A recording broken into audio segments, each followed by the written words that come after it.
한 250년 동안 이어지거든요. 근데 오늘 2명밖에 안 했어요. 한 명은 네로, 한 명은 도미티아나, 2명밖에 안 했는데 그 중에 나머지 그 내용들은 주로 이래요.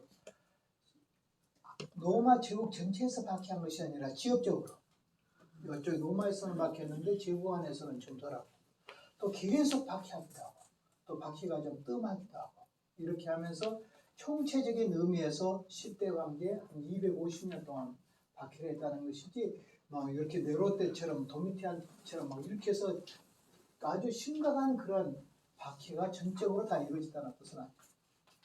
그러니까 그 부분은 제가 오늘 내용이 너무 빈약해서 다 내가 지금 교회사에 대해서 책을 쓰고 있거든요. 교회사에 대해서 책을 쓰고 있는데 거기는 다 들어있어요. 그러니까 제가 조금 다음에 와서 한 20분 정도 박해에 대해서 더 이야기를 하고 왜냐하면 박해는 초대교회사에 중요한 거거든요. 언니들 4가지 축제체 뭐이죠? 로마 제국, 그 다음에 박해, 그 다음에 교부, 그 다음에 이단. 이 4가지만 알면 초대교회로 다 잡을 수 있단 말이에요. 그러니까 이 내용은 조금 이따 가서 제가 다음에 와서 더 보완을 하겠습니다. 오늘은 이제 이어서 초대교회입니다. 초대교회에서 이제 보통 보면 이제 그 예배의 순서가 나와요. 예배 순서. 주보 같은 역할이죠. 그러니까 이 오늘날 갑자기 이렇게 예배 순서가 있는 것이 아니라 초대교회부터 예배 순서가 있었다라는 것인데 제일 처음에 성경 낭독 그러니까 구약이라든지 그다음에 사도 서신이라든지 주님의 교훈이라든지 두 번째 교훈, 권고, 설교, 예언 이런 거. 그다음 기도, 사회자의 권고로 기도를 하고 또 금식 기도도 하고 일반 회중이 기도하기도 하고 찬송, 시편. 그 당시에 보통 찬송은 우리가 부른 찬송과 틀려요. 우리나라에서 부르는 찬송가하고 그 다음에 유럽의 교회들의 부른 찬송이 틀리단 말이에요. 그 틀리는 이유는 우리나라는 찬송가를 불러요. 찬송가인데 이 찬송가 내용이 은혜 받은 내용을 이렇게 시로 적어놨다가 여기서 곡을 붙여가지고 이렇게 한 것들이 제일 먼저 뭐냐고 하면 이것이 복음성가, 가스펠송 이런 거 CCM 같은 거 있죠. 이런 것들이 처음에 어때요? 부흥회를 하다 보면 은혜로운 것을 곡을 붙여가지고 부르면 은혜롭잖아요. 그죠? 그래서 그 중에서 이제 더 오래 영감이 풍성하다는 것을 따로 모아서 그 다음에 그것을 편집해서 만들어진 것이 찬송가예요. 그러니까 현재 찬송가도 보면 주로 뭐냐면 얼마 전에 한 몇십 년 전에 만들어진 복음성가가 오늘 우리 찬송가 안에 들어갔어요, 안 들어갔어요? 전번에 만들 때 상당히 많은 숫자가 들어갔습니다. 나는 그거 좋아하지 않아요. 그걸 나는 좋아하지 않아요. 적어도 찬송가는 뭐냐면 예를 들어 말하면 수백 년 동안 불렀던 찬송가거든요. 교회가 수백 년 동안 불렀던 찬송가라면 영감이 풍성하다는 뜻 아니겠어요? 그러면 오늘 우리가 뭐 복음성가에서 뭐 좀 이렇게 지금 사람들이 많이 부른다고 좋다고 그렇게 집어넣으면 찬송가의 질이 떨어지죠. 그래서 저는 생각할 때 수백 년 동안 불렀던 이 찬송가를 다 빼보고 그 다음에 우리나라에서 사람들이 썼던 것들 이런 것들을 찬송가로 집어넣어가지고 부를까. 그래서 찬송가를 오히려 우리 시기한테 우리 그 찬송가의 어떤 곡이라든지 것이 우리의 감각에는 현대적 감각에는 맞는지 모르지만 영감은 그거야 합니다. 그래서 찬송가를 빼버리고 복음성을 많이 드러낸 것은 별로 바람스럽지 않고 그러나 찬송가가 아니지만은 찬송가가 명감이 좋아서 들어온 거 있는데 부름받아 나서는 거 이런 거 있죠. 이런 건 난 좋다고 생각해요. 그래서 지금 들어와 있는 것 중에서 찬송가가 못 될 것들이 많다. 더 좀 지나서 좋은 것이 들어오면 된다. 나는 왜냐하면 지금 들어와 있는지 안 들어왔는지 모르겠습니다만은 나는 옛날 찬송가를 지금도 써요. 쓰고 그런데 예를 들어 말하면 서쪽 하늘 붉은 노을 이런 거 있죠. 이것은 주기철 목사님이 쓴 것인데 그러면 난 들어와도 된다고 생각해요. 그 다음에 왜냐하면 울 밑에선 봄소나야 곡을 붙인 거거든요. 근데 찬송가에 보면 스코틀랜드의 민요의 곡에다가 찬송가를 붙여가지고 많이 부르고 있어요. 우리가 스코틀랜드 민요로 부르고 있어요. 그 다음에 이제 그 찬송가에서 이렇게 이제 조금 더 걸러져야 된다는 거죠. 걸러져야 될 것이다. 그리고 또 더 좋은 것도 배웠어요. 십자가에 달리신 고난의 주 봅니다. 아주 고난 중에 좋은 찬송을 배웠어요. 왜 그렇게 찬송을 뺐을까? 좋은 찬송을 놔둬야 되는데. 그래서 집어넣을 수는 있겠지만 특별히 더 검사를 더 검증을 해서 집어넣어야 된다. 이렇게 생각하면 좋겠습니다. 그래서 그 당시에는 시편 찬송가 있다. 시편에다 곡을 붙여가지고 부르는 찬송가 있다. 유럽 찬송가도 옛날에 종교일 때 찬송가도 초대교부 찬송가도 시편이요. 시편에다 곡을 붙여가지고 불렀어요. 이런 여호와는 나의 목자신 이런 것처럼 이렇게 해서 부르단 말이에요. 네, 그래서 에베소 5장 9절에 보면 이렇게 말했죠. 시, 참 신령한 노래. 이건 무엇일까요? 시는 시편이에요. 그 다음에 이 찬미는 오늘 우리가 찬양하는 거예요. 그 다음에 신령한 노래는 성도들이 교제할 때 불러. 그럼 오늘 복음성의 내용은 뭐냐? 성도들이 서로 지내면서 교제할 때 부르는 찬송으로 찬송해야지. 그런 그 복음성으로 부르면 돼요. 요거. 그래서 여기도 날렸죠. 시, 그다음에 찬미, 그다음에요 신령한 노래 이렇게 돼 있죠. 그 다음에 성례는 세례와 성찬입니다. 초대교부터 언제든지 칠성례라는 것은 천주교에서 온 것이고 오늘 우리는 세례는 두 가지다. 네? 너무 밖에랑 서로 바뀌는 거죠? 밖에 끝나냐? 밖에는 제가 다음에 그 공부할 때 와서 더 보충해서 설명을 한다. 교환을 더 준비해가지고 제가 보충해서 그렇게 하겠습니다. 자, 그 다음에 보겠습니다. 예제는 뭐냐? 12사도 교훈이라는 것이 있습니다. 12사도 교훈은 디다케라고 이렇게도 부르죠. 이것은 80년경에 기록됐는데 그 당시에 초대교회에 많은 문제점들을 갖고 있어요. 그 가운데 어떤 것도 있냐면 선지자라는 사람들이 막 교회마다 들어와가지고 그 다음에 교회 안에서 목회자들을 향하여 목회를 못하도록 만들어. 자기들이 영권이 세다든지 뭐 새로운 계시를 받다든지 이런 이야기를 해서. 그래서 이 12사도 교훈님에는 뭐냐 하면 3일 이상 교회 안에 머물러 있지 못하도록 해요. 어떤 선지자들이 왔다. 그 당시에 사도 선지자 이런 거 있잖아요. 그럼 선지자들이 지방으로 박해를 받아 전도로 돌아다니다가 어떤 교회 안에 들어왔을 때 첫째 돈을 요구하면 가짜다. 돈을 요구한단 말이에요.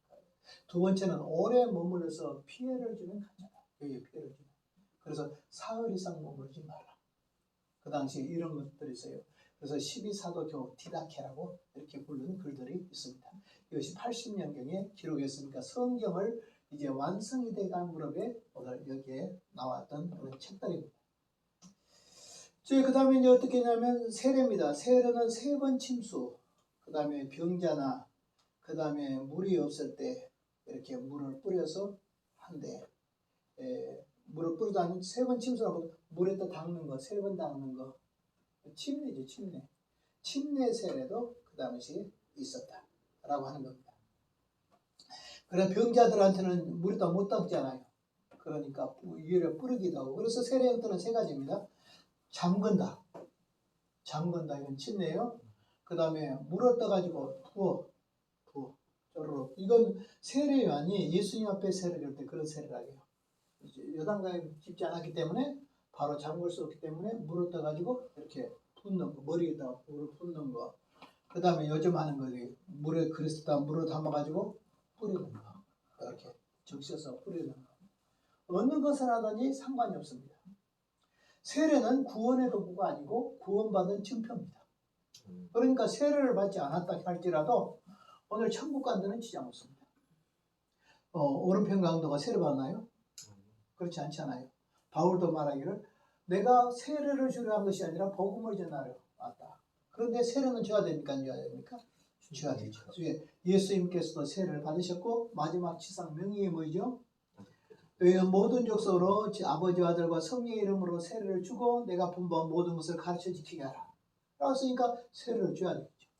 또 세례를 줘야 되는 이유는 무엇이냐 하면 세례를 줘야 되는 이유는 은혜의 수단이에요. 은혜의 수단. 그러니까 우리를 향하여 은혜를 받는다 할 때는 세 가지 표현이 있어요. 첫째 말씀으로 은혜, 두 번째는 뭐냐 기도로 은혜, 세 번째는 성례의 은혜입니다. 성례의 은혜. 그러니까 이 성례를 또 뭐라고 말하는지 아십니까? 보이는 복음, 보이는 말씀 이럽니다. 성찬의 떡을 통해서 예수님의 살찌기심을 보이는 거예요. 성찬의 포도주를 통해서 예수의 십자가의 피를 기념하는 거, 상징하는 거잖아요. 그러니까 보이는 복음이라는 것은 뭐냐? 예수님의 살찌겨 죽으심의 복음이 뭐냐? 성찬의 떡. 예수님이 십자가에서 피 흘려 죽으심의 그 상징이 뭐냐? 이 성찬의 잔. 이렇단 말이에요. 그러면 초대교회에서 모든 복음을 어느 정도까지 이렇게 보이는 것으로 나타낼 수 있냐? 외적인 인표로, 예적인 표로 나타날 수 있냐? 그러면 성찬 이상 나가지 말아요. 사도라. 뭐까지? 성찬의 떡, 그다음 성찬의 피, 잔, 그 이상 나가면 안 돼. 근데 천주교는 어떻게 했어요? 그 이상 나가버렸죠? 뭐 아예 예수상을 만들어 놓고 마리아상을 만들어 놓고 막 이렇게 해버렸으니까 이건 문제죠. 그래서 항상 교부들은 뭐냐? 어떤 형상화 시킬 때, 복음을 형상화 시킬 때는 무엇이냐? 떡 이상 나가지 말고 잔 이상 나가지 말라. 이것을 우리가 항상 기억해야 되겠어요. 그래서 성찬 이상에 없어요. 성찬 이상 형상을 만드는 거 없어야 돼요. 참 요즘은 십자가도 만들어놓고 그랬지만은 옛날에는 원래는 십자가 없었어요. 우리 장로님 십자가 없었어요. 청교도들도 매우 단조로웠어요. 청교도도 요즘 막 교회 행사가 엄청 많잖아요. 청교도들은 주일 완전히 초점이 주일 예배에 초점이었어요. 절기가 아니었어요. 뭐 요즘 우리는 뭐예요? 어버이 주일이니 그 다음에 또 무슨 주일이니 무슨 주일이니 이런 게 많이 만들어져 있는데 이것이 오히려 성경길이 아니에요. 성경께서 핵심은 뭐냐? 주일 예배입니다. 청교도는 주일 예배가 살아야 된다 하는 거예요. 물론 예를 들어 말하면 성탄절 같은 것도 해야 되겠죠. 그 정도에 감사절도 해야 되겠죠. 그 다음 매출 감사도 나는 할 수 있다고 생각해요. 선생님 여쭤보겠는데요. 네. 성찬식은 왜 하는 거예요? 성찬식은 그거 할 필요 없는 것 같은데. 할 필요가 없는 게 아니라 예수님께서 아니 예수님 살을 피를 먹는 거죠. 예수님의 살을 피를 먹는다는 것은 천주교가 하는 거예요.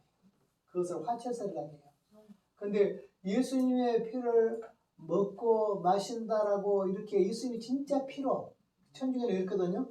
떡을 놔뒀어. 근데 신부가 딱 기도해. 그러면 떡이 예수님의 진짜 살이 돼. 그러면 예수님의 살을 떼는 거예요.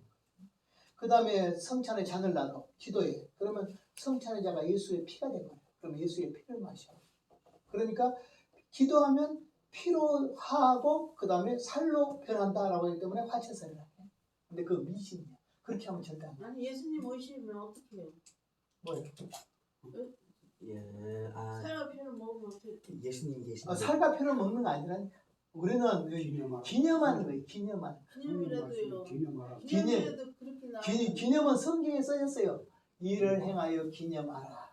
이렇게 써있어요. 그러니까 예수의 피를 먹는 것이 아니고 우리는 예수님 십자가에 죽으신 것을 기념하는 거예요. 그런데 내가 설명했잖아요. 기념을 한데 말이에요. 복음을 보이는 형상으로 할 때는 어디까지 간다고? 성찬 이상을 넘으면 안 된다. 성찬 이상 가면 안 돼. 마리아상을 만든다든지 예수의 상을 만든다든지 그 앞에 절을 한다든지 기도한다든지 그러면 안 돼. 알았어요? 그 이상 넘어가면 안 돼. 자, 그래서 이제 세례는 이성례다. 천주교는 7성례예요. 아니요. 7성례는 천주교는 뭐 결혼식도 성례라고 해요. 혼인성례, 혼인례라고 해요. 결혼이 아니야. 세례는 이성례라. 이것을 시작했던 분들이 원래 종교개혁자들인데 누구냐 그러면 왈도파 같은 기독교가 종교개혁을 하기 전에 한 200년 전에 벌써 이 7성례 잘못돼서 우리는 2성례야 하신 분들이 있었는데 프랑스의 왈도파예요. 이 사람들은 얼마나 하냐 그러면 순교했냐 그러면 사람들이 쫙 밖에서 잡아와서 물어. 7성례냐 2성례냐 그러면 7성례 이성내들하면 창을 찔러 죽여버려라. 그렇게 하면서 지킨 것이 세례와 성찬이란 말이에요. 그렇게 목숨을 내걸어서 지킨 것이 성례란 말이에요. 성례는 그만큼 소중한 것이란 말이에요. 근데 성례를 너무 성의 없이 해치워. 성의 없이. 성례는 그런 거 아니에요. 예수님을 기념하고 예수님 앞에 감사하고 죄를 회개하고 성찬을 때하기 때문에 고린도전서 11장에 뭐 이렇게 말했어요. 회개하지 않고 성찬을 먹으면 죄를 했어요. 또 회개하지 않고 성찬을 먹으면 어떻게 될까요? 그 당시에 고린도 교회에 어떤 사람들이 있냐면 병들어 죽는 사람들이 있어요. 성찬식을 잘못하니까 하나님이 징계로 죽는 사람들까지 있었단 말이에요. 성찬식은 이만큼 소중한 거예요. 성경대로 성찬식을 해야지 인간의 생각으로 잘못 성찬식을 하면 절대 안 된다는 거예요. 그런데 오늘날 성찬식이 형식화됐다는 문제죠. 안 해요. 왜 그럴까요? 칼빈 선생님은요, 매주 해라 했어요. 매주. 매 주일마다 예배 때 성찬식을 해라 이랬어요. 그러니까 못하겠다 이런 거예요. 전혀받기위해서. 그러니까 그러면 한 달에 한 번이라도 해라. 한 달에 한 번이라도 해라 했어요. 그런데 우리나라는 어떻게 돼요? 6개월에 한 번씩 해요. 그럼 어떻게 될까요? 성찬으로 은혜 받는 것이 몸에 배이지를 않아요. 오늘 말씀으로 은혜 받는 건요. 성경도 말씀이죠. 기도할 때도 말씀 붙잡고 하죠. 새벽 기도도 말씀이죠. 주일 낮에도 말씀이죠. 오후에도 말씀이죠. 수요일도 말씀이죠. 신방 가서 또 말씀이죠. 말씀으로 은혜 받는다는 것은 우리가 만약 몸에 다 배어 있어. 그런데 성례를 통해서 은혜 받는 건 일주일 1년에 2번밖에 없는데 그것도 형식적으로 해치우니 성례를 통해서 은혜를 못 받는 거 이거 비극이에요. 사실 알고 보면 성례는 영혼의 대청소날이다. 시작. 성례는 영혼의 대청소날이다. 자, 할수록 좋아 안 좋아? 회개하고 성찬을 배하고 회개하고 성찬을 배하고 회개하고 성찬을 배하고 누가 말하기를 목사님 한 달에 한 번씩 했으면 좋겠어요. 이런 사람이 있다. 나도 이것을 교회에 접목시킬 때 최소한 4번은 해야 되겠다. 2번은 안 되겠다. 그래서 4번 한 것도 성도들이 별로 안 좋아해. 4번 한 것도 또 성찬인가 또 성찬인가 또 성찬인가 그래. 그러나 실제적으로 보면 성찬이란 것은 매주 해도 돼요. 그리고 재림을 기다리는데 매주 왜냐하면 은혜의 도구인데 우리 기도는 맨날 하라지 않아요. 기도도 은혜의 도구란 말이에요. 기도만 했다 은혜 받는 거 아니잖아요. 말씀을 붙잡고 기도할 때 은혜가 되는 거죠. 그래서 성례도 은혜가 되는 거 아니에요. 성경대로 성례를 해야 은혜가 되는 거잖아요. 그러니까 어떻게 되겠어요? 말씀으로도 은혜 받고 기도로도 은혜 받고 성례로도 은혜 받기 바랍니다. 근데 말씀으로도 기도도 뜯게요. 늘 성례는 뭐예요? 1년에 2번. 이렇게 하면 균형을 잃잖아요. 그래서 성례도 더 많이 해야 된다. 이렇게 쉽습니다. 아무 일 없겠죠? 예? 아무 일 없겠죠? 아무 일 없습니다. 그 다음에 예, 그것은 천주교식으로 하면 안 된다 이 말입니다. 그 다음에 뭐냐 하면 성례는 누구의 이름으로? 성부와 성자와 성령의 이름으로 해라 했습니다. 근데 거기 보면 삼일체계가 딱 나와 있죠. 왜 삼일체계일까요? 에베소 28장 18절 19절에서 내용이 뭐냐면 아버지와 아들과 성령의 이름으로 이렇게 써요. 그러면 이것이 왜 삼일체가 되냐면 삼위를 분리해서만 한다고 하면 이름들로 해야 돼요. 아버지와 아들과 성령의 이름들로 기도해라 주라 해야 되잖아요. 근데 단수로 썼어요. 이름으로. 이름들이 아니라 이름으로. 그러니까 삼위일체다. 근간이 돼요. 자, 오늘 여기에 세례는 그리고 죄를 회개하고 믿는다는 신앙 고백이에요. 주님과 내가 한 몸이 되었다는 거예요. 그러니까 내가 예수와 함께 죽고 예수와 함께 살아난다. 그게 바로 침례의 모습인데 실제적으로 세례는 하나는 구원의 확신이에요. 구원받은 것 확신, 천당과 구원의 확신. 두 번째는 난 주님하고 한 몸이 되었어. 한 몸이 되었어. 함께 죽고 함께 살았어.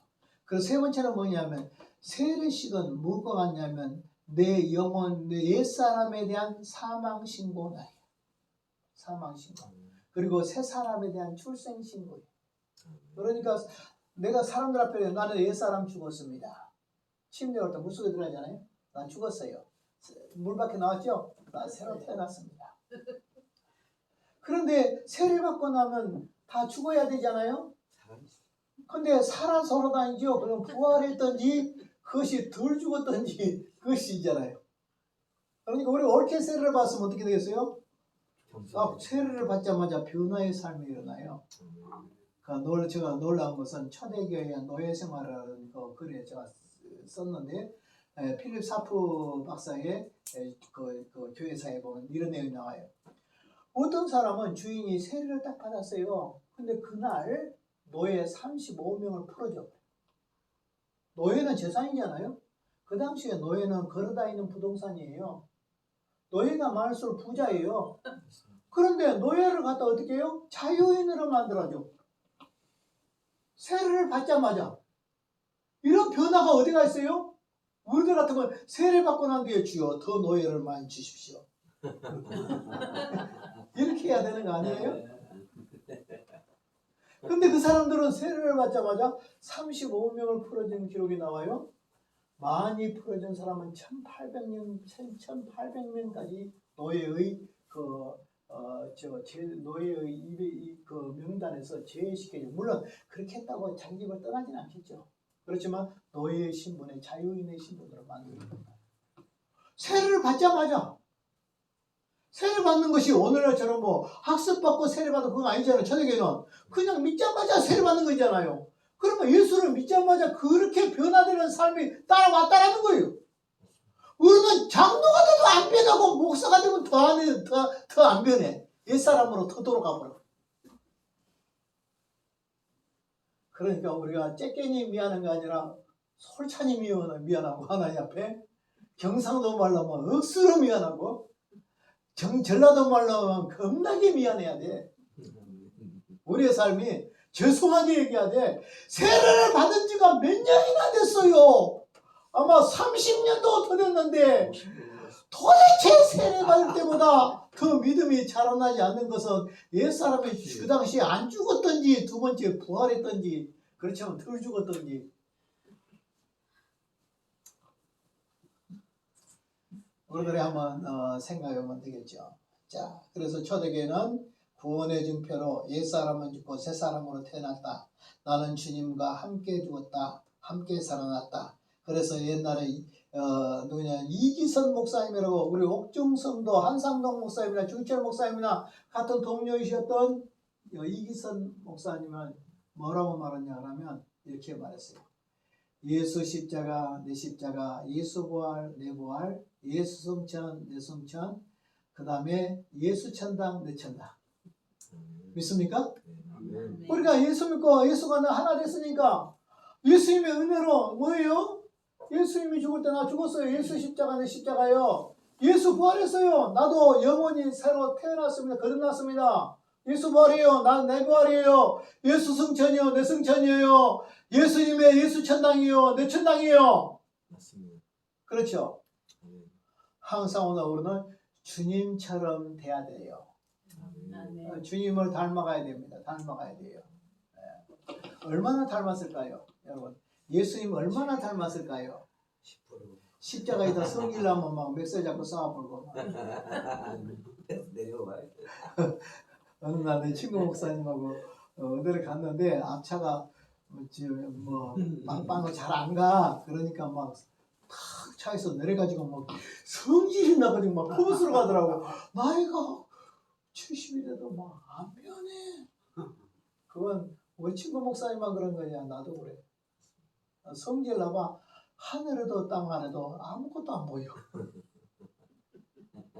하늘을 쳐다보면 예수가 보이고 땅을 쳐다봐도 예수가 보이고 예수가 보이면 못할 거잖아요. 그죠?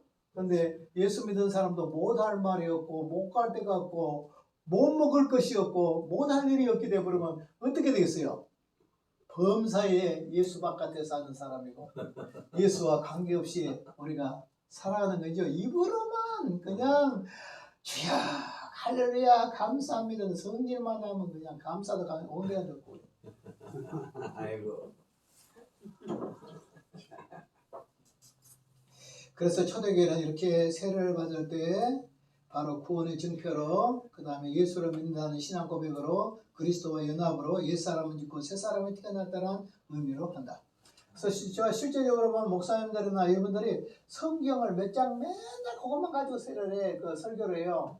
그러지 말고 칼빈의 기독교 강령에 들어가면 성사권에 들어가서 14장에 사권 14장에 들어가면 성례 이렇게 나와요. 성례는 그 옆에다 뭐라고 썼냐면 인침표 이렇게 언약의 인침표 됐어요. 그 다음에 15장에 가면 뭐냐면 세례, 16장에 가면 유아 세례 이렇게 나와요. 이 부분이 한 80장 정도 돼. 이 부분을 들어가서 공부를 많이 해가지고 이 순서대로 설교를 해봐. 나도 그 순서대로 설교를 한 2년도 다 성례식에 따라서 칼빈의 기독교 열어놓고 하나하나 풀어가면서 성례를 해요. 그러면 성례 메시지가 다 틀려. 그리고 완전 포괄적이게 이렇게 돼요. 근데 맨날 성경 한 서너 군데 펴놓고 맨날 그것만 하니까 그냥 설교 준비 안 해서 좋겠지만은 좀 그래요. 그 다음에 이제 세례 후에 성령 강림을 바라는 안수를 했어요. 이제 성례를 했어요. 그리고 이제 주여 이에게 성령이 임하게 해주십시오. 뭐냐면 설에는 성례는 은혜의 증표다. 성례를 했으면 성령이 임해야 되잖아요. 충만. 그러니까 성령의 충만을 해서 그 당시 안수기도를 했다. 이런 겁니다. 요즘 안 하죠. 성례도 힘들어 죽겠는데 그것까지요. 자, 그 다음에 어떻게 했냐 그러면 이제 성찬입니다. 성찬은 매주일 예배시에 했습니다. 그 다음에 이제 우리나라도 현재 매주일 예배시에 한 데도 있습니다. 어디냐면 그리스도파 같은데 그리스도 신학대학 개통교회 사람들은 미국에서는 그 교단이 한 두 번째 큰 교단이거든요. 그런데 거기 그 안에는 지금도 매주 해요. 그러니까 매주 해도 괜찮아요. 청교도들도 원래 매주에 하려고 했어요. 매주 하는데 청교도를 어떻게 하냐 그러면 매주에 하려고 했던 예배 마치고 나면 사람들이 다 도망가 버려졌어. 우리가 청교도들 때 믿음이 매우 좋은 줄 알지만은 그 당시에 교회의 흐름들은 어떻게 했냐 그러면 교회당에 나오면 말이에요. 총 가지고 교회당에 나와. 총을 딱 들고 교회당에 나왔어. 예배를 드려. 여기에다가 뭘 얹어놨냐면 매를 한 마리 딱 얹어놨어. 이 말은 무슨 말이에요? 예배는 안 갈 수가 없어. 예배는 가야 되겠죠. 왜냐면 예배를 안 드리면 벌금을 문대. 그다음 교회 안 나오면 벌금을 오늘 이런 제도 있으면 참 좋겠죠. 그러면 뭐 다 억지로라도 다 인상 빡빡 쓰면서 다 나와 있을 거잖아요. 뭐 총을 들고 나올런지 뭘 들고 나올런지는 가르쳐야 되는지 모르지만은 이 사람들은 매를 한쪽에 딱 얹어놓고 한쪽에 총 들고 와서 예배 마치자마자 사냥터로 가버려요.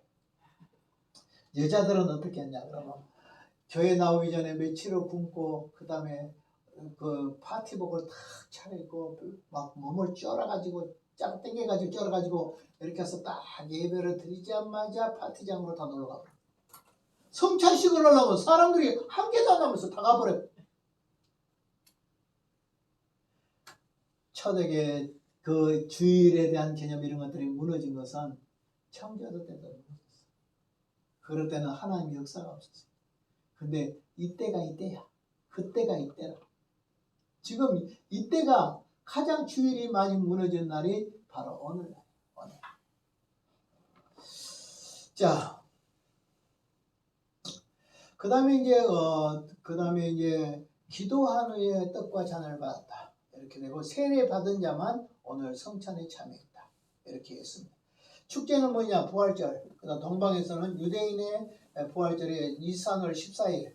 그다음에 서방교회는 춘분 후 첫 만월 다음 주일날. 그러니까 오늘 우리는 서방교회잖아요.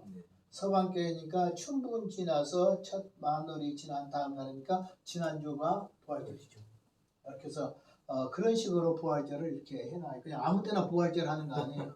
이런 순서에 의해서 해놓은 게 지금까지 되어 있다. 그러니까 부활절이 동방교회 부활절하고 우리 서방교회 부활절은 서로 틀려. 그리고 천주교회하고 천주교회는 서방교회인데 서방교회 부활절하고 우리 개신교회 부활절은 똑같아. 알았어요? 천주교하고 똑같아.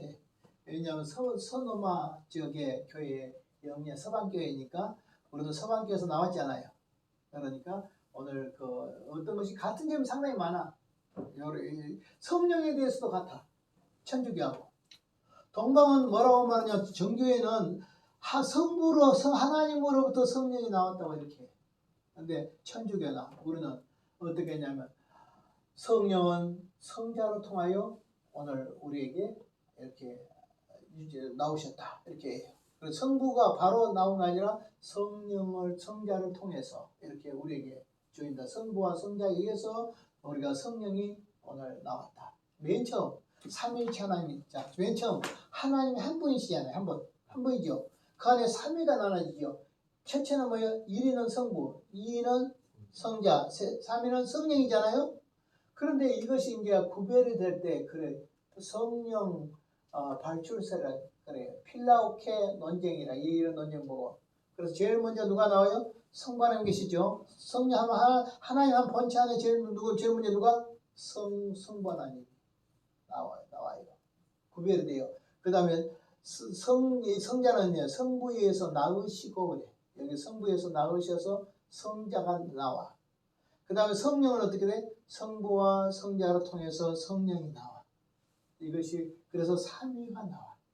그러니까 하나님 안에 삼위가 계셔.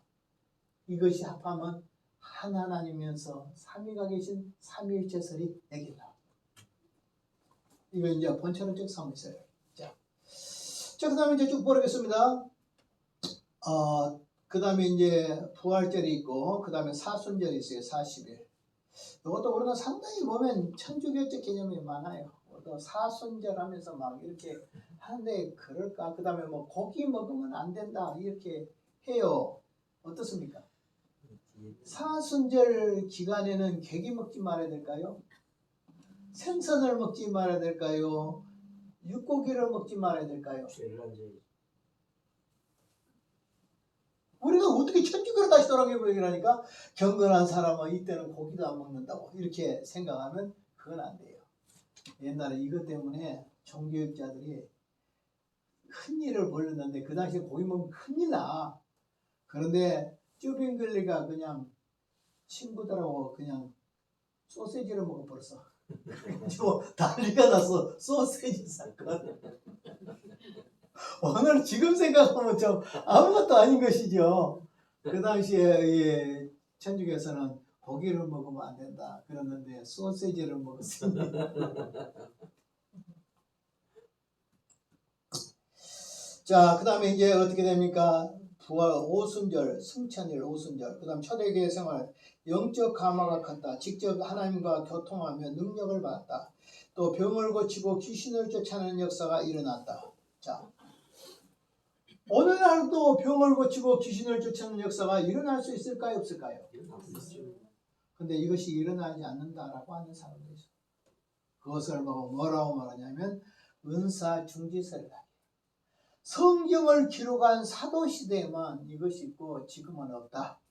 왜냐하면 성경을 기록하기 위해서 특별히 그때 임했던 것이니까 사도시대로 해서 이제 종결돼 버렸다. 그래서 외적인 은사, 병 고침이나 귀신을 그 다음에 병 고치는 것이나 그 다음에 방언이나 예언이나 그 다음에 뭐 이런 것들은 외적인 은사들은 지금 중지돼 버렸다. 사도시대 이후에 이렇게 중지됐다는 사람이 바로 어떤 사람들이냐 고신 측이나 합동이나 또 이렇게 아주 강경한 옛날에 보수파 목사님들은 이렇게 주장해 방언 안 해요. 방언하면 그 당시 이상하게 생각했어요. 지금도 방언 안 좋아하잖아요. 그런 분들 안 좋아해요. 네. 그런데 이제 은사론을 그대로 주장한 사람들 순복음 같은데 그것은 뭐냐 하면 옛날에 예언하듯이 지금도 예언하고 옛날에 방언하듯이 방언하고 옛날에 또 이렇게 뭐 각종 기적을 행하듯이 기적을 행할 수가 있다. 여러분 어떻게 생각하십니까? 오늘날도 지속된다고 생각하십니까? 예. 이제 끝나버렸다고 생각하십니까? 계속요. 하나님의 계시는 종결됐어요. 성경은 다 안 써져. 성경은 종결됐지만 하나님의 외적인 은사들에 대해서는 지금 장로교에서는 한쪽에서는 중지서를 지하고 한쪽에서는 그 수용하고 수용서를. 그 오순절 제처럼 그런 성령이 아니라 오순절 순복음식은 그런 성령은 아니지만 지금도 병 고치는 역사가 일어나고 귀신을 쫓아낼 수 있고 각종 방언을 말할 수가 있고 그런 것이다. 근데 방언 같은 것도 생각이 들리죠. 뭐 오늘날 사람들은 뭐 영국 방언을 말하니 프랑스 말을 말하니 중국 방언을 말하니 그런 대신 방언이 아니라 하나님과 우리 사이에 교제를 하는 영적인 수단으로서의 방언, 대신 방언적인 그런 방언은 지금도 저도 존재한다고 생각해요. 저도 지금 방언합니다. 우리 집사람이 안 한다고 뭐라 했었는데 혼자 어떤 해요. 그러나 방언을 썩 많이 하지는 않지만은 그래도 내가 혼자 있을 때는 방언을 합니다. 오늘날 귀신을 쫓아낼 수 있잖아요. 그죠? 오늘도 귀신 쫓아낼 수 있어요. 오늘 예언을 할 수 있을까요? 없을까요? 예언도 조심해야 돼. 그건 무당 푸덕거리시로 그 되면 돼, 안 돼. 이거 아니라 복음을 전하는 거예요. 복음을 전하는 거. 성경대로 예언하면 된다니까. 예수 믿으면 천당 간다. 이거 예언이요, 예언 아니요. 이거 날마다 해도 괜찮아요. 이런 예언은. 기도하면 응답받는다. 이거 어떻게 해요? 이것도 예언이에요. 회개하면 제사함 받는다. 예언이에요, 예언 아니요? 네, 예언이죠. 여러분 오늘 우리가 11조 생활하면 하나님께서 물질의 복을 주신다. 맞아요, 안 맞아요? 그러니까 예언을 성경대로 해라니까. 성경 바깥에 다른 거 예언하지 말고 그리 가다는 사업이 망하겠는데요. 요리 가다는 안 되겠어요. 이렇게 무당에 푸닥거리시긴 그런 예언은 안 된다 했죠. 하나님께서 어떤 수는 예를 들어 말하면 하나님께서 좀 그렇다 그러면 하나님이 자기한테 말씀을 줄 거잖아요. 자기한테 누구한테 말해가지고 할까요? 하나님이 자기한테 말할 거잖아요. 기도하면 하나님이 성령 받은 사람은 기도하면 성령께서 자기 말씀해 줄 거잖아요. 기도 응답으로. 그러니까 주로 이제 장로교에서는 뭐냐면 중지론이 됐다는 것은 뭐냐, 어떤 사람이 특별히 그 은혜를 받아가지고 병을 막 그 사람에 들어가면 병을 여러 사람이 고친다는 게 은사라. 근데 요건 인정해. 장로교도 지금도 인정해. 기도하면 병 고쳐줘. 요건 지금도 인정해. 장로교에서. 반대한 건 뭐냐, 어떤 사람이 특별히 병 고치는 은사가 있어서 그 사람한테 기도를 받으면 수많은 사람이 낫는다라는 그것을 반대한 것이지, 우리가 기도해가지고 각자 나름대로 기도해가지고 응답받고 기도해가지고 병 고치고 귀신을 쫓아내고 기적을 행한 역사는 기도의 응답으로 일어날 수 있다. 지금도 그렇다면 다 믿어. 장로교라고 안 믿는 거 아니야. 그건 다 믿어. 다만 은사로서 그걸 부인하지. 근데 실제적으로 보면 은사 역사 나타나거든. 네. 예를 들어 김익도 목사님 같은 분은 그 이적 증명서까지 떼줬어요. 하도 자기를 이단 삼으니까 언제 어디서 어떻게 병을 고치고 귀신 쫓아내고 다 이런 것들 다 해요. 그러니까 그 노예에서 사람들이 뭐라고 말하냐 그러면 뭐 김익도 목사 당신은 그 잘못됐다고 이단이다고 그렇게 할 때 자기가 이런 말을 했어요. 나는 그 일을 하려고 해서 하는 거 아니라 그 가정을 위해서 불쌍히 여겨서 기도해 주다 보니까 3일씩 금식 기도하면서 기도하다 보니까 병이 나는 일들이 일어났다. 내가 병을 고치려는 것이 아니라 기도하니까 하나님이 나를 통해서 병을 고치는 역사들이 막 일어났다고. 그동안 그분 기도할 때 이런 일이죠. 자기가 교회 처음 다녔는데 사도행전을 읽고 나니까 안진뱅이가 딱 일어났어. 그래서 믿음이 딱 들어왔어. 나도 기도하면 안진뱅이가 일어날 수 있을까? 하고 했어. 그래가지고 자기 동네에 다리 밑에 있는 안진뱅이를 거지 안진뱅이를 찾아갔어. 내가 너를 병을 고쳐주겠다. 그러니까 너무 좋아해. 그래서 기도를 세게 했어요.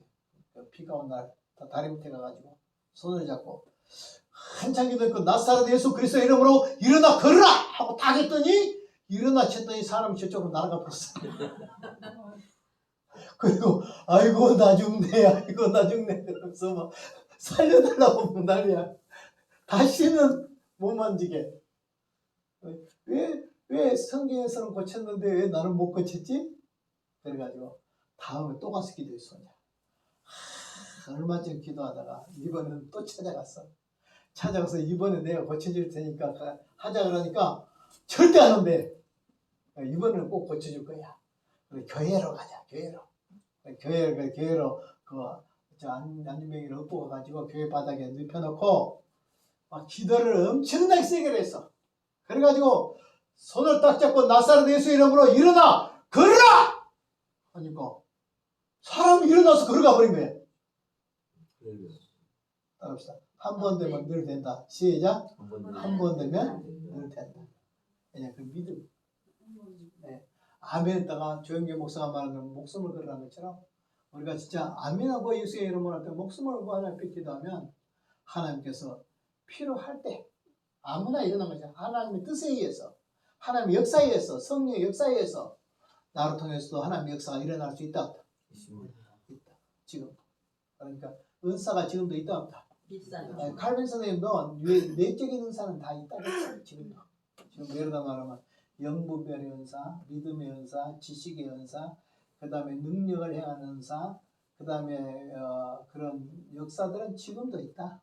근데 다만 뭐냐, 이적으로 일어나는 그런 은사들, 병을 어떤 사람이 특별히 안수해서 고친다든지 그런 걸, 또 귀신, 예언하는 그런 은사, 이런 외적인 은사들을 칼빈이 반대했어요.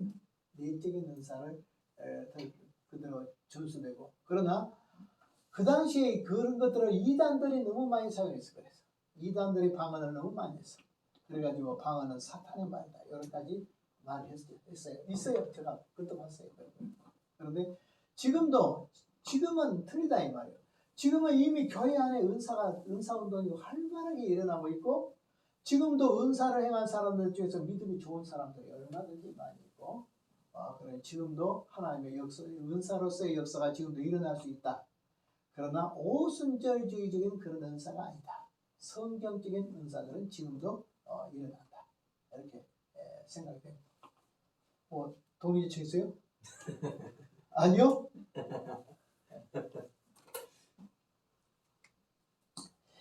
그 다음에 이제 초대교회 생활에서 쭉 보면 이제 이렇게 은사의 역사도 병을 고치고 귀신을 쫓아내고 전도 운동이 활발했고, 감정에 치우쳐서 탈선한 그런 잘못된 그런 운동도 있었어요. 그 당시.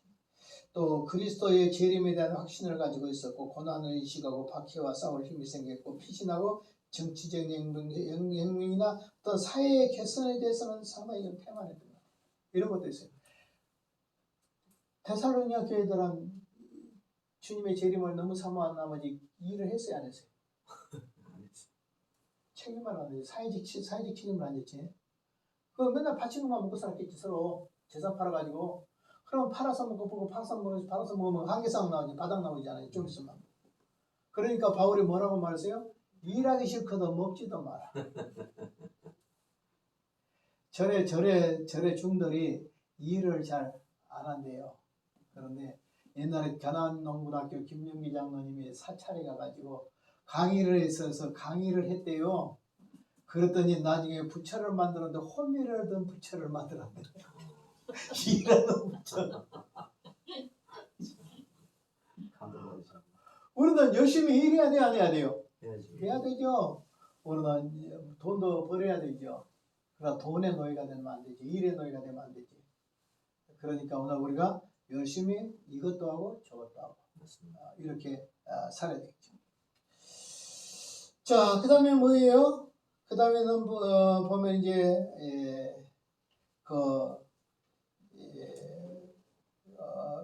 그 다음에 이제 사랑의 덕을 세웠고, 특별히 평등. 그러니까 주인과 종이 같이 예배를 드렸어요, 안 드렸어요? 드렸습니다. 그런데 요거 나중에 잘못되니까 교회가 1등석, 2등석 이렇게 특등식 이렇게 됐어요. 그러니까 교회 예배 드리면 제일 돈 많은 사람은 따로 여기 의자, 황금 의자, 좋은 의자 만들어서 여기서 딱 예배를 드리고 그 위에 딱 못 들어가게 딱 쳐놨어. 그리고 앞자리는 돈이 얼마, 뒷자리는 돈이 작고 끝자리는 돈이 더 작고. 그러니까 신분이 좋은 사람일수록 앞에 가고, 신분이 별로 안 좋은 사람일수록 저 뒷자리 끝에 가서 앉았어. 이런 것도 폐쇄해버렸는데 누가 폐쇄했냐? 미국의 연합감리교에서 그걸 폐쇄시켜버렸어요. 옛날에 그게 다 있었어요. 또 유색인종들이라고 교회 못 들어가게 한 적도 있었어요. 영국에서도. 그래서 마티마 간디가 교회 들어가가지고 쫓겨났어요.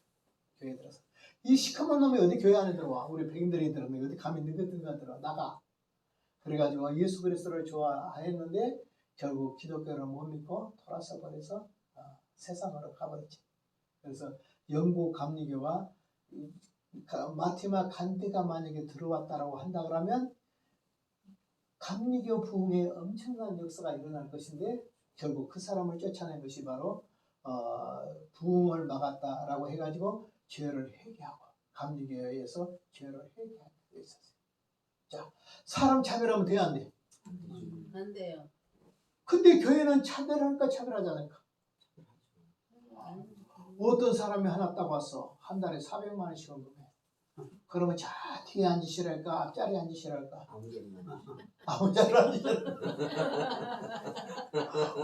교인들은 눈치 보면서 멋이 없어서 이렇게 해야 되겠지. 사람 그렇게 되면 안 되잖아요. 근데 교회는 차별이 없어야 됨에도 불구하고 사실 차별이 있으면 교회는 세상에 와보니까 또 하나의 세상이야. 교회는 세상과 달라야 되는데 교회 안에 들어가니까 또 한 세상이 펼쳐지고 있어. 그래가지고 교회에 들어와서 시험 들어서 다시 교회를 나가버려. 자, 그 다음에 이제 평등주의, 종과 주인이 함께 예배를 드렸다. 그래서 그 당시에 보면 이렇게 나와요. 그 초대교회 노예생활하는 그 책에 보면 이런 나와요. 노예제도가 생겼냐? 그러니까 인간의 죄값으로 생긴 제도다. 이렇게 말해요. 그러면 노예가 되려면 어떻게 노예에서 예수 믿는 사람을 어떻게 해야 될까? 노예들은 그러면 주인을 거역하려고 하지 마라. 나는 평등하다. 나는 하나님께 평등하다. 그러니까 노예가 주인하고 맞짱을 뜨려고 하지 마라. 내가 예수를 빙자해서 그러면 주인은 어떻게 해야 될까? 주인은 노예를 향하여 종으로 생각하지 말고 하나님의 자녀로 생각해라. 주인은 자녀로 생각하고 종은 주인으로 생각하고 그래서 서로 상호 존경하는 속에서 살아야 된다. 자, 요것도 인정이 되고 요것도 인정이 되는 그 제도를 초대교회는 택했다. 이런 거예요. 자, 그래서 그 당시 초대교회는 차별이 있겠어요? 없겠어요? 너는 종 이렇게 너 꿀 앉아. 그리고 난 아니고 이거 아니잖아요. 근데 오늘날 그런 제도로 다시 들어가면 안 되잖아요. 그 다음에 자선 사업을 많이 했어요. 고아, 과부, 가난한 사람들을 도와줬어요. 봉사세월, 그 다음에 사람들의 발을 씻어주는 그 세족식 이런 것들이 있었죠. 근데 요즘은 세족식 못하게 하죠. 어떤 면에서 더 안 좋은 면도 있다고 생각합니다. 초대교회는 세족식도 발도 씻겨주고 발을 씻을 수밖에 없는 게 있어요. 그 사람들은 그 당시에 신발을 신을 때 뭘 신었을까요? 샌들을 그러니까 슬리퍼 같은 거 신었단 말이에요. 그리고 땅이 왜 그 당시에 모래 땅들이잖아요. 그러니까 어디 들어오면 막 흙이 다 발에 묻어 있어. 그러니까 발을 씻고 들어가야 돼. 그런데 그 당시에는 보통 누가 씻어요? 주인이 손님의 발을 씻어주고 또 주인 같은 노예들이 있을 때 노예가 주인의 발을 씻어주고 그런데 예수님은 내가 선생과 주가 되어서 내가 제자들의 발을 씻긴 것처럼 너희들도 서로 발을 씻어주라. 그러면서 섬겨라. 이런 의미로서 한 것이죠. 자, 봉사생활도 했습니다. 그 다음에는 이제 어떻게 하냐면 여자들의 지위가 엄청 높아졌습니다. 여자들의 지위가. 기독교는 어떤 그 차별보다도 어떤 면에서 지위를 향상시켜줍니다. 왜냐하면 죄와 허물로 죽은 인생을 살려주시는 것이잖아요. 그리고 우리는 천국의 백성이 동일하게 되는 것이잖아요. 또 우리는 죄로부터 자유함을 받은 사람들이죠. 우리가 진정 자유는 뭐냐? 죄로부터 자유. 우리는 어떤 제도로부터 자유가 아니고 어떤 심부름으로부터 자유가 아니라 우리는 종의 죄로부터 자유다. 그래서 갈라디아서의 자유가 나오는데 루터 선생님은 그리스도인의 자유라는 책을 갈라디아서의 내용에 가지고 자유를 썼어요. 우리는 진정한 자유입니다. 우리는 자유인이면서 종입니다. 하나님 앞에는 자유입니다. 그러나 너희 교회 성도들을 향해서는 종이 돼야 됩니다. 그래서 우리는 주인이면서 종인 겁니다.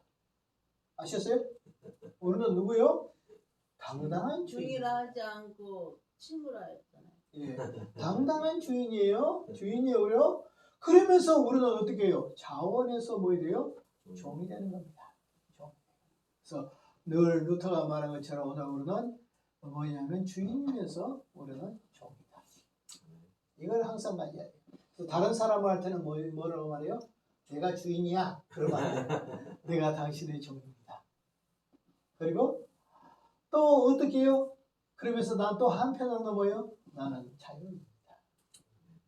그래서 주인이면서 자유입니다. 이런 마음을 가져야 돼요. 그래서 기도 아무리 내가 가난해도 세상적으로 신분이 안 돼도 난 주인이야. 그러면서 교회를 위해서는 내가 종이 되는 거예요. 예수님이 섬기는 것처럼 종이 되는 거예요. 여러분 종으로 익숙해져 있습니까? 주인으로 익숙해졌습니까? 좀 익숙해져 가고 있습니다. 어떻게 섬기는 것이 익숙해져 있어요. 그렇지 않으면 내가 대접받는 것이 익숙해졌어요. 걸려 있습니다. 뭐 대접을 못 받으면 미쳐버리겠죠. 꼭지가 나버리겠죠.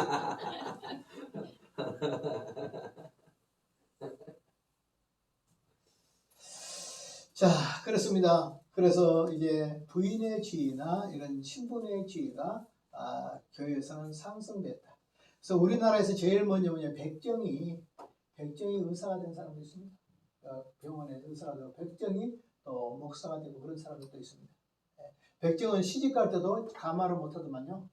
백정은 늘 판자위에다가 이 사람 얹어가지고 외고 가더라고.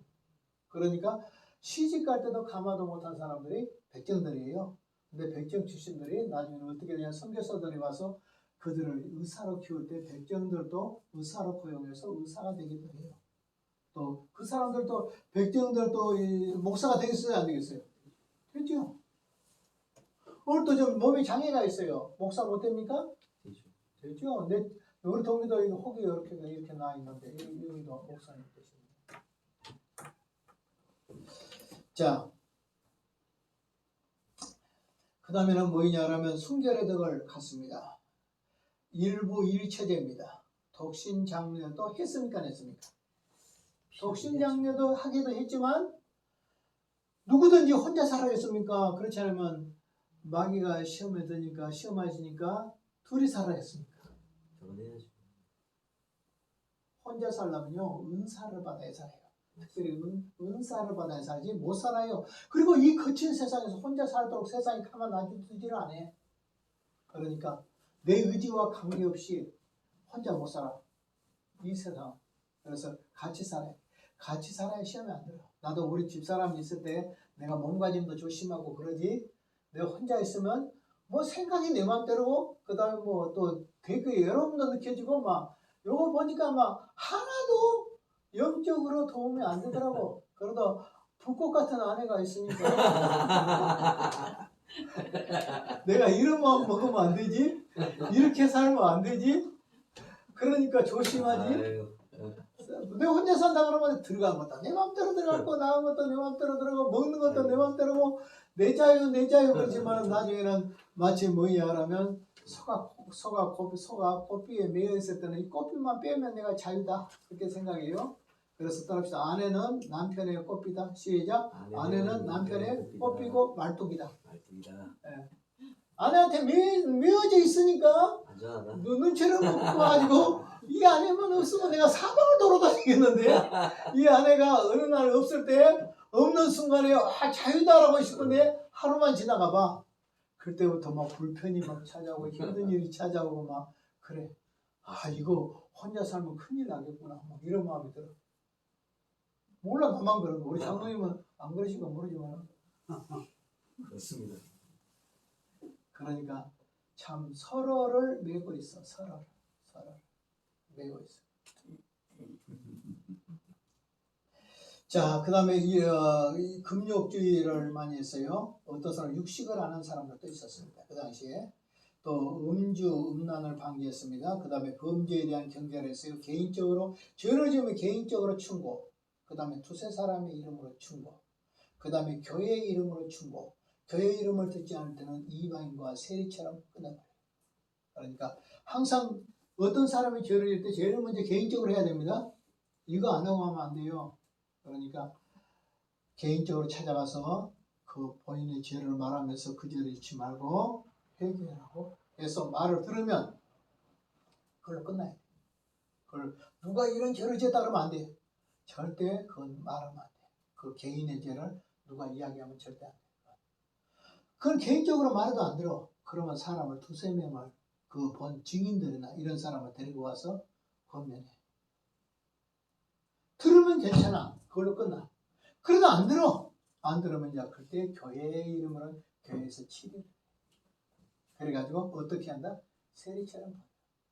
근데 그것도 버리기 위한 것이 아니라 보면 회개시키기 위한 거야. 그 밑에 뭐냐? 두세 사람이 기도하는 것에 내가 너와 함께하느냐. 그러니까 결국 벌을 주지만 그 벌은 회개시키기 위한 벌이고 회개를 안 할 때는 어떻게 벌을 줘요. 벌을 줘서 치료를 받게 하지만 결국 그 사람이 회개하고 돌아오도록 교회는 기도해야 된다. 이런 뜻이에요. 그러니까 벌을 주기 위한 것이 아니에요. 벌을 준 것은 회개시키려고 하는 것에 있어요. 그래서 치리의 목적이 있죠. 첫째는 하나님 영광. 왜냐하면 너무나 이 사람이 이렇게 살면 하나님 영광을 해요. 하나님 영광을 드러내려고. 두 번째 다른 사람이 죄의 오염이 돼. 그러니까 죄의 전념을, 죄의 오염을 방지하기 위해서 이렇게. 세 번째는 어떻게 했냐 그러면 그 사람을 회개시키기 위해서. 그러니까 치리가 필요할까 필요하잖아요. 필요하죠. 그래서 교회의 세 가지 이런 뭐냐 그러면 종교학자들이 말하기를 말씀 선포, 두 번째 성례의 바른 시행, 세 번째는 건증을 철저히 하게 할 것. 오늘날은 뭘 하느냐? 세례도 성찬도 제대로 안 하고 그 다음에 치리도 제대로 안 해. 그러니까 교회가 무법천지가 됐어. 여기서 치리하면 다른 데로 갈까 못 갈까? 못 가야 돼. 여기서 치리했죠? 그러면 여기서 해벌을 하고 와야 돼. 여기서 그 벌을 풀어줘야 돼. 풀어주고 이쪽 교회로 갈 수가 있어. 허락을 받아서. 근데 요즘 어떻게 여기서 벌 주면 이쪽 교회로 가면 뭐라고 말해요? 어서 오십시오. 기다렸습니다. 그러면 안 되잖아. 오늘 교회 한 교회가 벌을 줬다 그러면 그 치리를 인정해서 다른 교회에서도 받지 말아야 돼. 그래서 특별히 고독함을 느끼고 그가 회개를 해야 돼. 맞습니다. 그런데 이 회개를 안 하고 또 교회 안에 다른 교회 와서 또 거주를 하면서 또 이렇게 생활하는 것은 잘못. 자, 그 다음에 뭐냐 그러면 기독교 문학입니다. 특별히 바울 서신이 쭉 나왔는데 제일 먼저 바울 서신들에 쭉 보면 데살로가니아 전후서가 이렇게 나왔습니다. 데살로니아 전후서가 50년에서 53년 이렇게 나왔어요. 그 다음에 갈라디아서, 고린도후서, 로마서가 제3차 전도여행에서 54년, 57년 나왔습니다. 그 다음 에베소, 빌리보서, 골로새서, 빌레몬서, 디모데 전후서, 디도서 이런 서신들이 나왔습니다. 그리고 요한이 쓴 문서가 요한복음, 요한 1, 2, 3서, 요한계시록이 나왔고 그 다음에 야고보가 쓴 것이 주님의 동생 야고보에 의해서 나와 있고 그 다음에 야고보서를 쓴 목적은 유대인들의 극심한 시험 중에 있는 그들을 위하여 격리하고 또 믿음을 바로 세우기 위한 것이다. 그 다음 베드로서가 이렇게 각 아시아에 흩어져 있는 나그네들을 격려하기 위해서 썼고 그 다음에 공관복음, 마태, 마가, 누가가 썼고 제일 복음서에서 나중에 쓴 것이 요한복음이다. 요한복음이 제일 낮아. 그냥 요한복음은 기적이 7가지밖에 안 나와. 근데 그 7가지는 대부분 뭐냐면 따블된 것이 아니라 앞에서 빠진 것들을 보충해진 것만 좀 했고 요한계시록에 있는 요한복음의 내용 어느 내용이냐 하면 십자가에다 맞춰놨어. 한 일주일간의 간격이 요한복음에 그중 다 차지. 21장 중에서 한 10장부터 시작해서 보통 21장가 한 주간에 일어나요. 자, 십자가에다 포커스를 맞춰놨어요. 나머지 부분들은 조금씩 빠진 기적들을 조금씩 써놓은 거예요. 그러면서 어디까지 그리스도를 찾아버리냐면 태초부터 찾아버려요. 태초에 말씀이 계시니라. 이 말씀이 하나님과 함께 계셨으니 이 말씀이 하나님이시니라. 이렇게 하면서 그 말씀이 육신되어 오며 하나님과 독생자의 영광이요 은혜가 진리가 충만하더라. 하나님은 원래 보지 못하나 볼 수 있는 하나님으로 나타나느니라. 그가 예수 그리스도다. 그러면서 세례요한의 사역이 딱 나오면서 이렇게 연결된단 말이에요. 그러니까 아주 먼 그리스도의 그 선제 이 땅에 오시기 전부터 그 성자 하나님으로 계셨을 때부터 시작해가지고 써 나가러 왔지만은 결국은 중간에는 빠진 기적 7개, 그 다음에 나머지 일주일에다 초점을 딱 맞췄는데 특별히 예수님이 기도하는 기도했다. 요한복음 17장 자체가 전부 다 예수님이 십자가에 지기 전에 기도잖아요. 다른 데는 없어. 다른 데 없잖아요. 이 다른 데 기도는 뭐예요? 할수면 아버지여 할수마였으면 이 잔을 내게서 옮겨주옵소서. 그러나 내 원대로 마옵시고 아버지의 뜻대로 되기를 원하나이다. 이것밖에 없잖아요. 근데 요한복음에는 아주 깊게 17장 한 장 내내 그 십자가 전에 예수님의 기도에 대해서 이렇게 자세하게 나와 있습니다. 자, 그 다음에 이제 쭉 보면은 그 다음에 솔로몬의 이제 단가 여러 것들이 있는데 이것은 이제 성경에 들어갈 수 없는 것들이 뇌경에 들어가 있는 걸로 생각합니다. 이렇게 해서 됐어요. 오늘 여기까지 하고 5분 동안 빨리 마친 거죠. 그래 안 그래요? 그래서 여러분 빨리 맞춰주면 자유함이 있잖아요, 그죠? 내가 여러분들을 더 효과적으로 괴롭힐 수도 있겠지만 오늘은 여기까지만 하고 혹시 질문 있습니까? 없습니다. 그게 제일 좋은 답이죠. 네. 다 알았든지 다 몰랐든지 둘 중 하나겠죠. 어중간히 알았더라면 질문이 많을 건데 질문이 없는 거 보니까 다 안 걸로 믿고 자 기도하고 마치겠어요. 하나님 감사합니다. 오늘도 이렇게 공부할 수 있도록 해주신 거 긴 시간 공부했습니다. 이것이 잊어먹지 않게 하여 주시고 깨달아지게 하시고 교회의 발자취가 교회의 역사인 줄로 믿습니다. 성경대로 살면 부흥하는 것이 교회 역사고 성경대로 살지 못하면 교회가 쇠퇴한 것이 교회 역사입니다. 그러므로 우리는 성경대로 살아서 다시 우리에게 부흥의 날이 오게 하시고 우리 교회와 한국교회가 부흥하도록 도와주옵소서. 예수의 이름으로 기도합나이다. 아멘. 감사합니다.